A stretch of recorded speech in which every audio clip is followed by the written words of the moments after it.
우리 주님의 은혜와 평강이 영과 진리로 예배하는 모든 성도님들께 넘치기를 원합니다.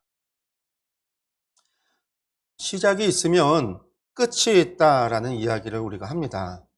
이 말은요, 원래 이제 논어 자장편에 나오는 말로서 유시유졸자 기후성인이라는 말이 있습니다.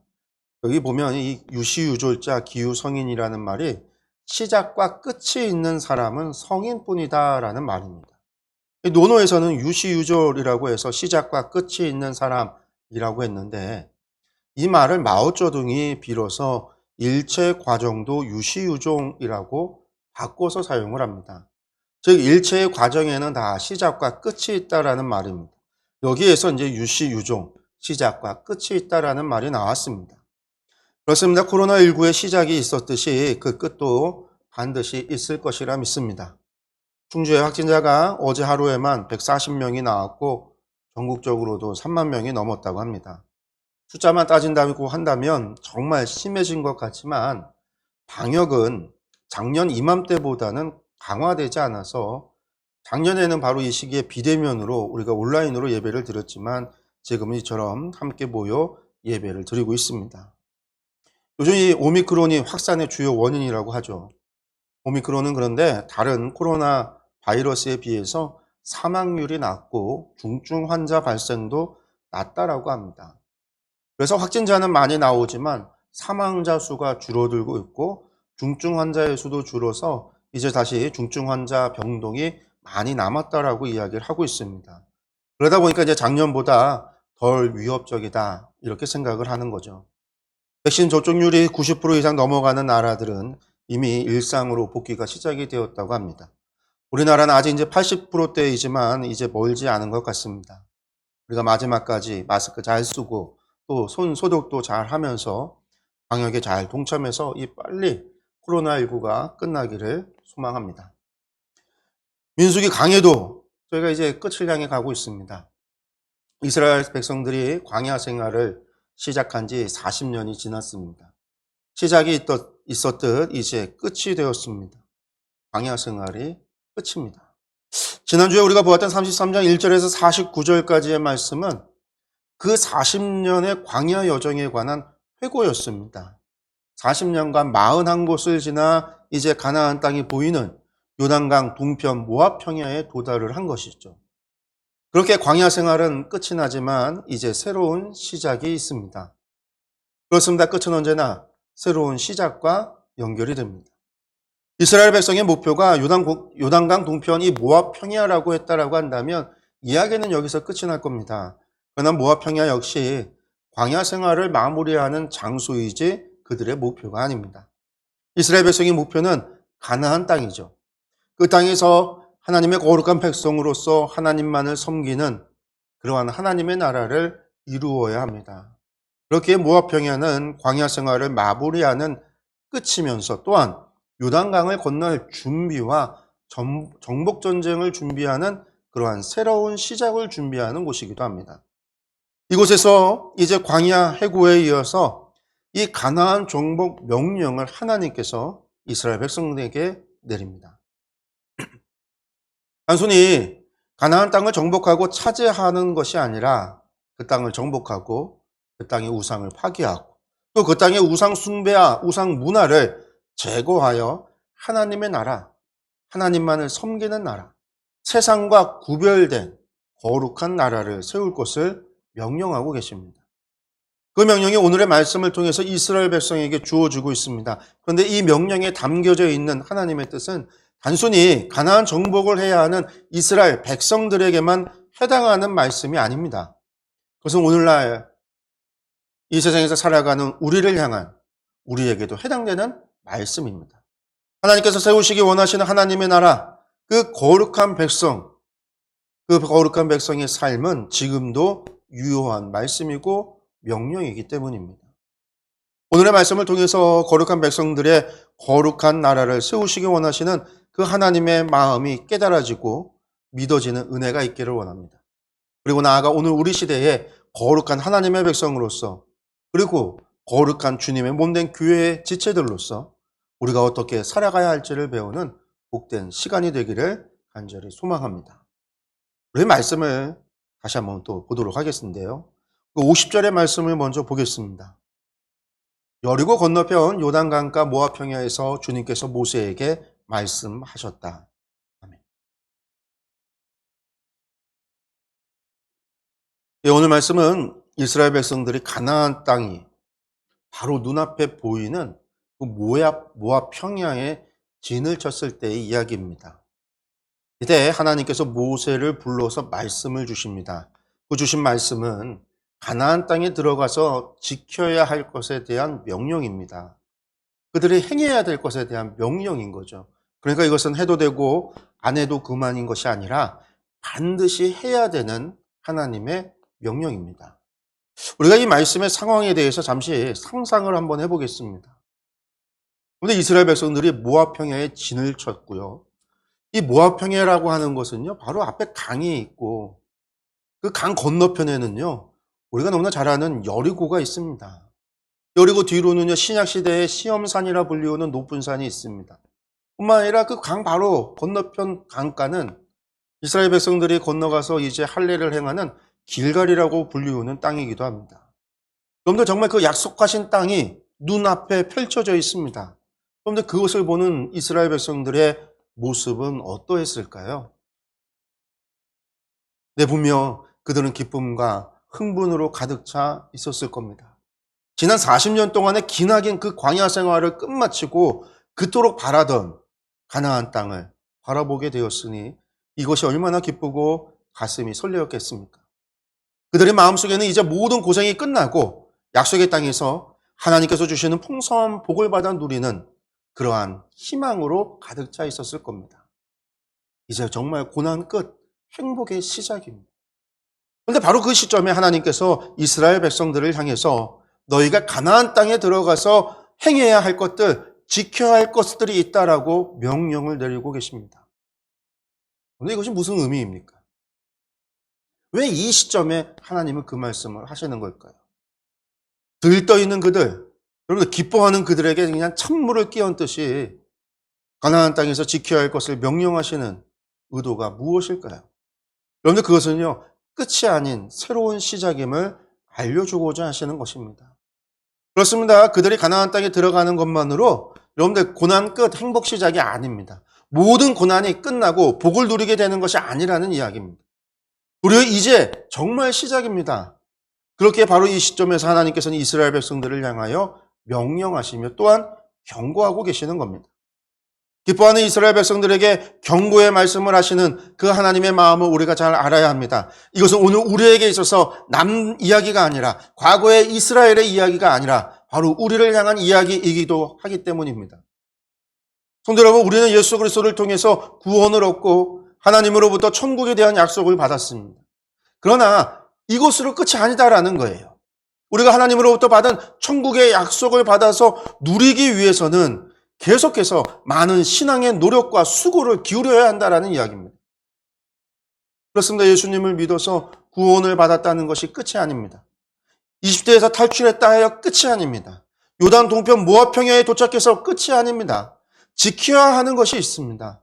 행해야 하는 것도 있습니다. 가나안 땅에서 하나님의 백성으로서 살아가기 위해서 지키고 순종하고 싸워야 하는 것이 있다라는 이야기입니다. 그래야 하나님께서 약속하신 복을 누릴 수 있습니다.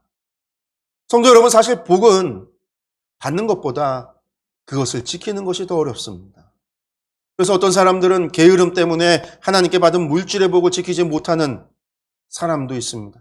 또 어떤 사람은 육체의 정욕을 버리지 못해서 명예의 복을 잃어버리기도 합니다. 또 어떤 사람들은 교만으로 인해서 권세의 복을 제대로 지키지 못하기도 합니다. 여러분들 이것은요, 영적인 복에서도 마찬가지입니다. 처음 예수님을 믿고 그 심령에 기쁨과 평안과 사랑이 넘친 그러한 영적인 복을 받은 사람들이라 해도 때로는 예언과 신유를 비롯한 각종 은사의 복을 사람들 가운데에서도 그들이 계속해서 기도와 말씀 생활을 성실히 하지 못하면 결국은 그 복을 다 잃어버리고 마는 그러한 경우들을 우리는 심심찮게 볼 수 있습니다. 그렇습니다. 복을 주시는 것은 하나님의 몫이지만 여러분들 그 받은 복을 관리하고 지키는 것은 우리의 몫입니다. 그리고 복이란 받을 때보다 받은 이후에 더 많은 노력을 기울여야 지킬 수 있습니다.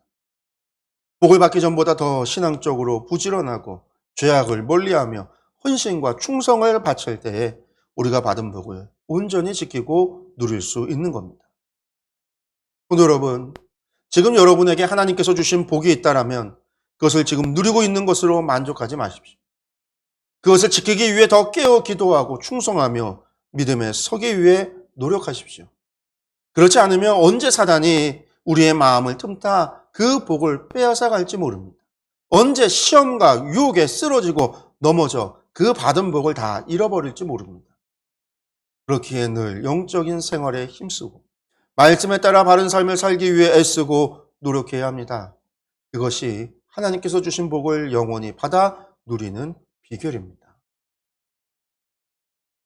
하나님께서 모세를 불러서 명하십니다. 그 첫 번째 명하는 이야기 51절과 52절의 말씀을 보겠습니다. 너는 이스라엘 자손에게 말하여라. 그들에게 다음과 같이 일러라. 너희가 요단강을 건너 가나안 땅에 들어가거든 너희는 직접 그 땅 주민을 다 쫓아내어라. 새겨 만든 우상과 부어 만든 우상을 다 깨뜨려 버리고 산당들도 다 헐어 버려라. 아멘.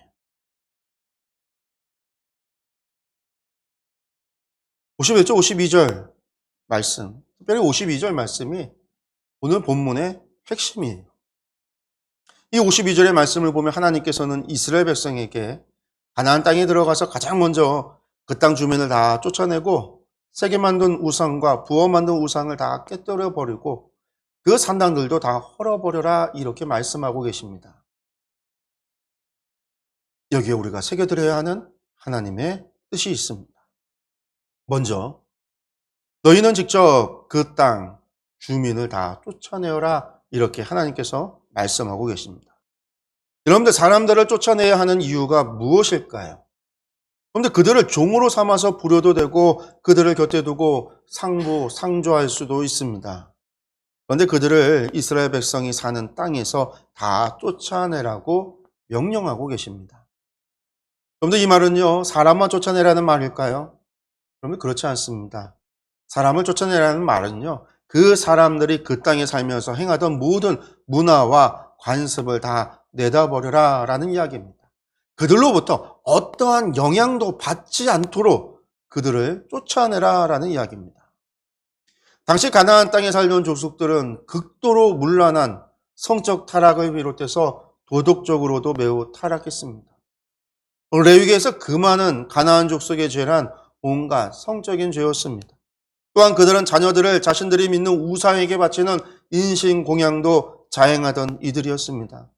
하나님께서는 그들을 쫓아낼 뿐만 아니라 그들이 행하던 모든 그러한 문화와 관습도 다 몰아내라. 그들로부터 어떠한 영향도 받지 않도록 그들을 몰아내라 라고 말씀하고 계시는 겁니다.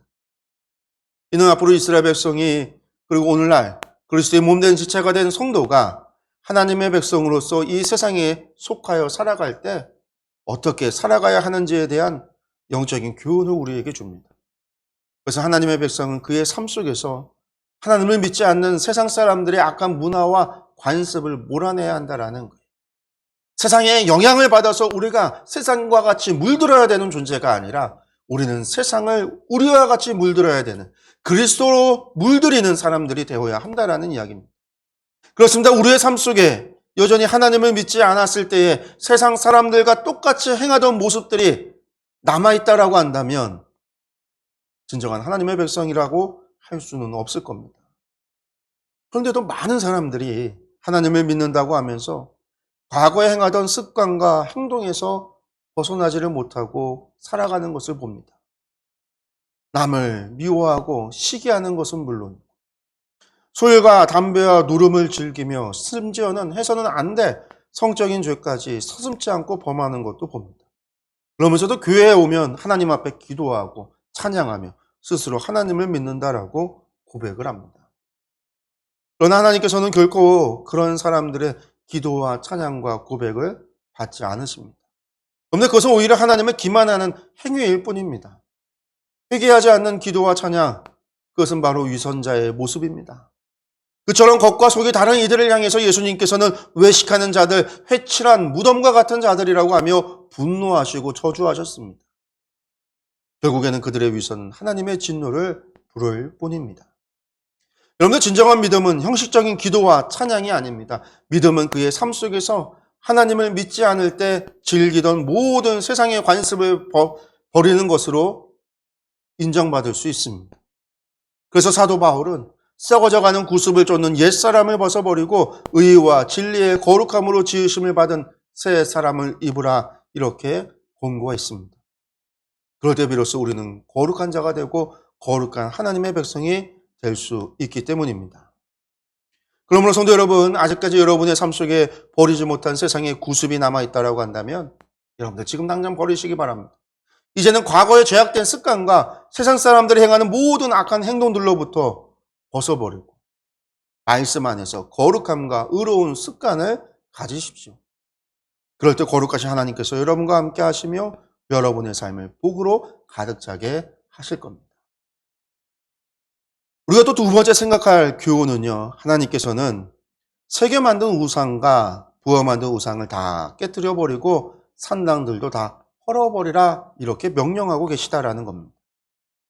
한마디로 가나안의 우상을 숭배하지 말고 그들의 우상 숭배를 배우지도 말며 완전히 제거하라라는 명령입니다.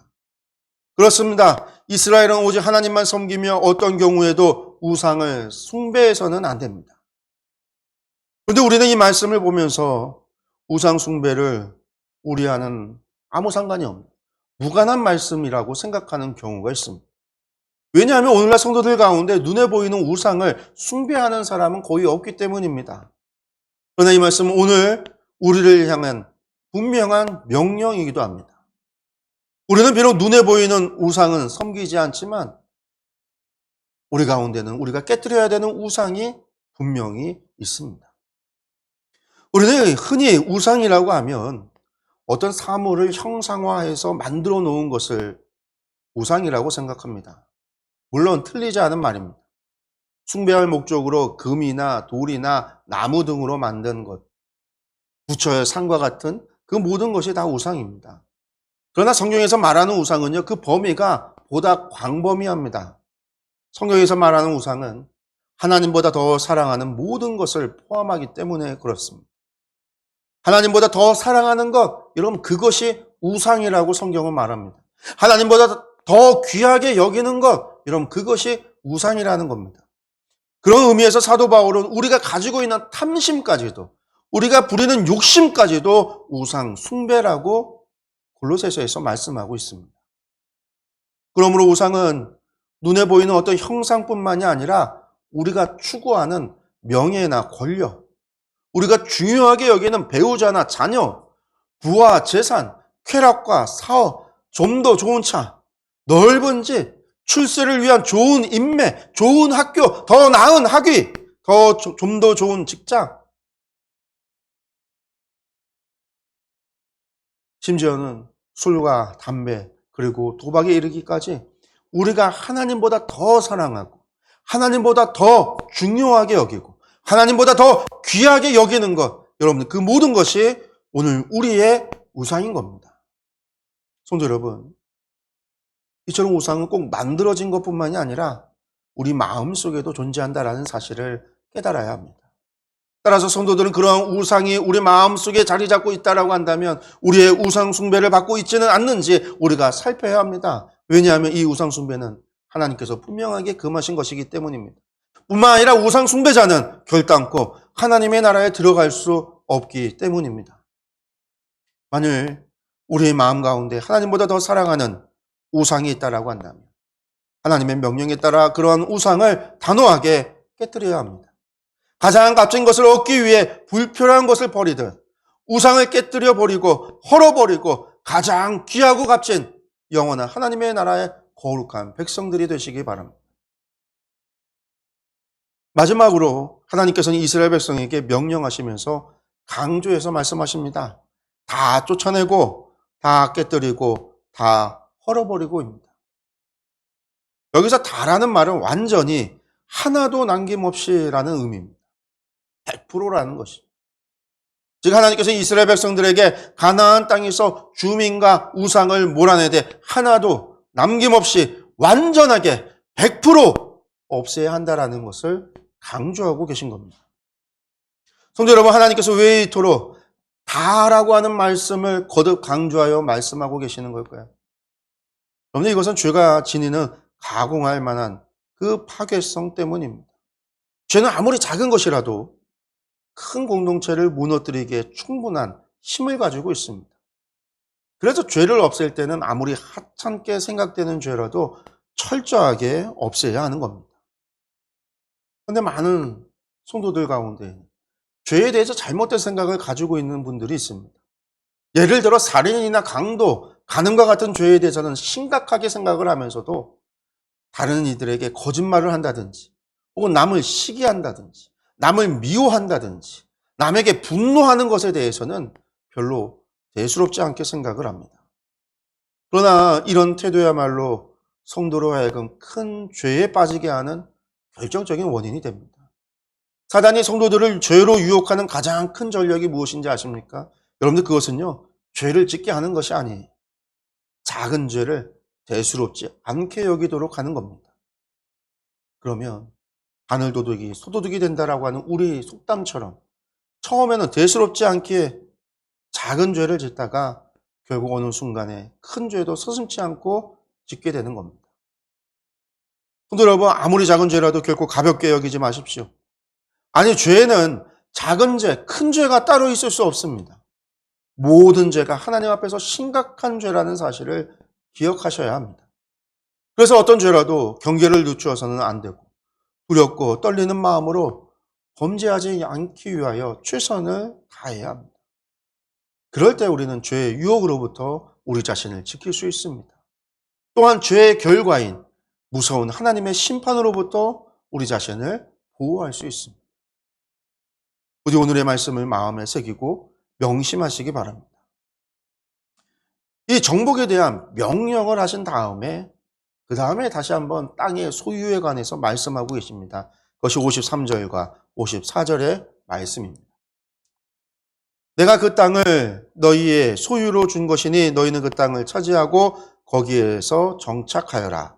땅은 주사위를 던져 가족별로 나누어 가지도록 하여라. 큰 쪽에는 큰 땅덩어리를 유산으로 주고 작은 쪽에는 작은 땅덩어리를 유산으로 주어라. 주사위를 던져 나오는 대로 각자 자기 곳으로 삼도록 하여라. 땅을 나눌 때에는 같은 조상을 둔 집파들끼리 나누어 가지도록 하여라. 아멘. 먼저 하나님께서는요, 내가 그 땅을 너희의 소유로 준 것이다, 이렇게 말씀하고 계십니다. 그렇습니다. 이스라엘, 그들이 가나안 땅을 정복하였다 해서 그 땅이 그들의 땅이 아닙니다. 여러분들, 땅은 전부 하나님의 것입니다. 세상 만물이 창조주이신 하나님의 소유입니다. 그렇기에 하나님을 우리가 주님이라고 부르는 것이죠.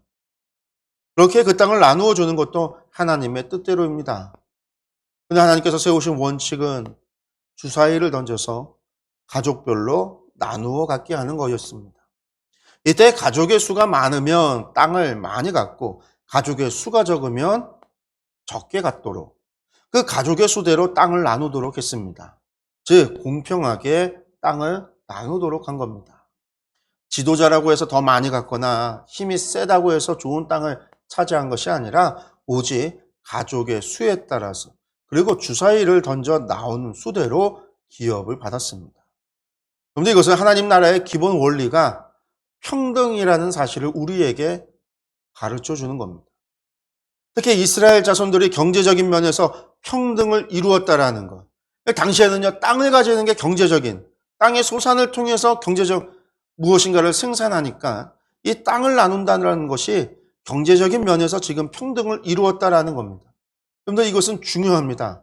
왜냐하면 경제적인 평등이 이루어져야 진정한 평등이 이루어질 수 있기 때문입니다. 경제적인 평등이 이루어지지 않고는요, 아무리 평등을 부르짖어도 진정한 평등을 이룰 수 없습니다. 사람이 경제적으로 다른 사람에게 종속된 구조 속에서는 결코 평등한 관계가 이루어질 수 없습니다.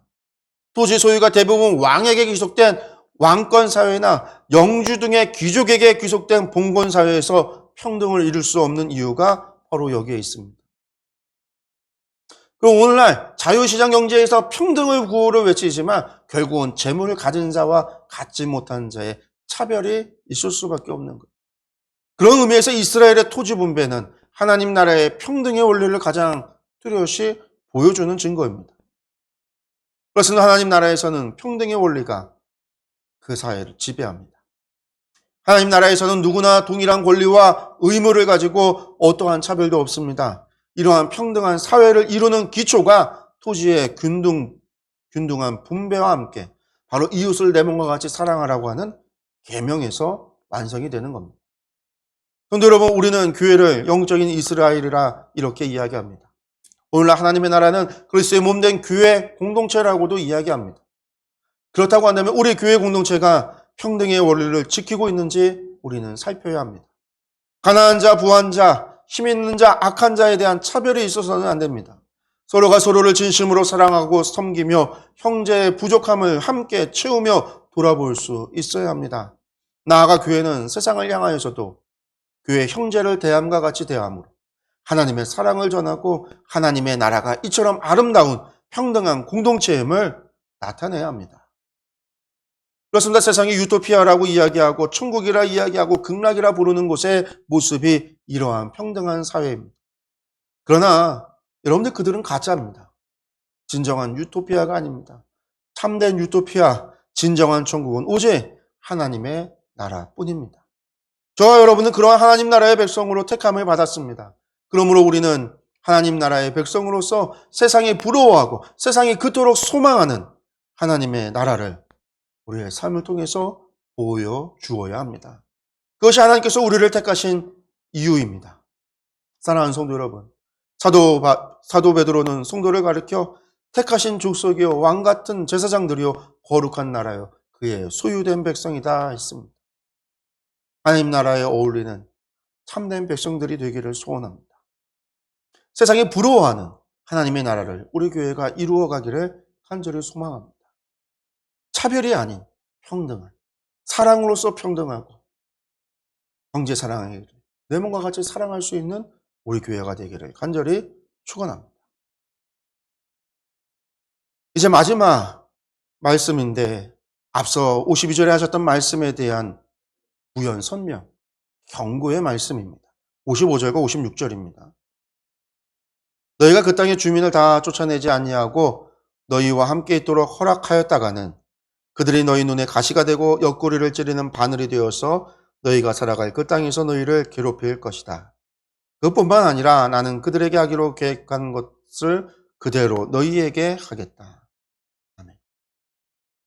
하나님께서는 이스라엘 백성들에게 그 땅의 주민을 다 쫓아내지 아니하면 그들이 이스라엘의 눈에 가시와 같이 옆구리를 찌르는 바늘이 될 것이다 라고 말씀합니다. 그렇게 그들을 괴롭히게 될 것이다 라고 경고하고 있어요. 앞서서 다 쫓아내고 다 깨뜨리고 다 헐어버리라 하신 말씀을 거듭 강조하며 경고하고 있는 것이죠. 그러나 이스라엘 백성은 하나님의 말씀에 온전히 순종하지 못합니다. 그들은 그 땅의 주민들을 다 쫓아내지 못했고 그들을 종으로 삼기도 했고 또한 그들과 결혼하기도 하며 그들과 함께 어울려 살아갑니다. 그 결과 하나님의 말씀대로 그 남겨진 가나안 족속들은 이스라엘 백성들을 괴롭히는 가시가 되고 바늘이 됩니다. 하나님의 경고 그대로 되어진 것입니다. 성도 여러분, 우리는 이스라엘의 이 불순종을 반면 교사로 삼아야 합니다.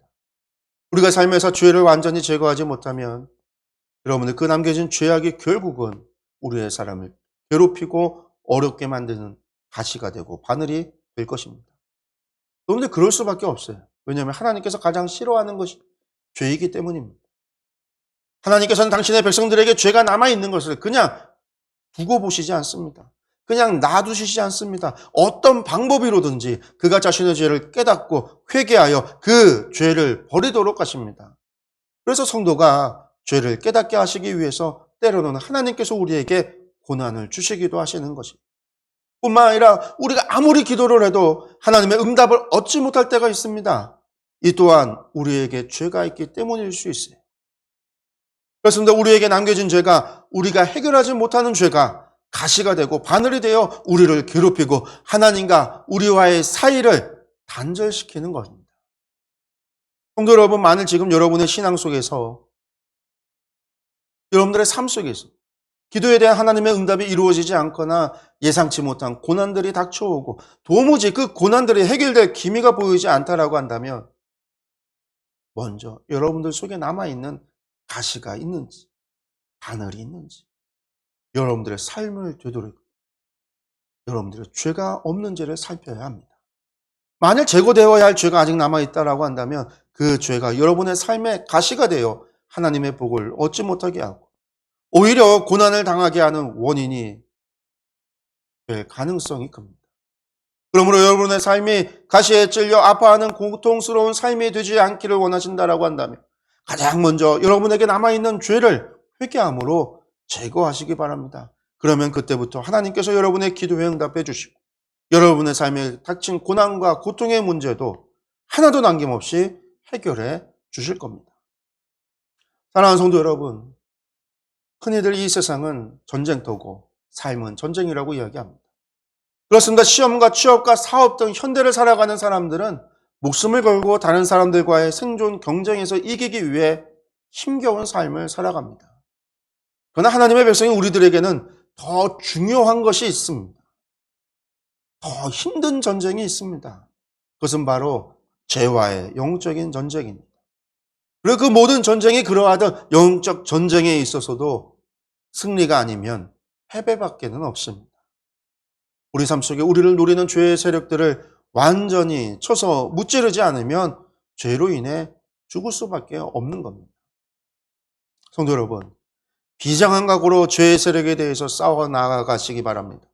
세상을 향하여 완전히 승리하는 그날까지 한치의 죄도 허용하지 않고 믿음을 굳건히 하여서 그 영적 전쟁을 벌이는 그리스도의 온전한 군사 되어지기를 간절히 축원드립니다. 그렇게 이 우리 달려갈 길 다 달려가 주님께서 우리를 위하여 예배하신 그 면류관을 받기까지 최선을 다하여 승리자로 살아가는 저와 여러분들 되시기를 간절히 축원합니다. 기도하겠습니다.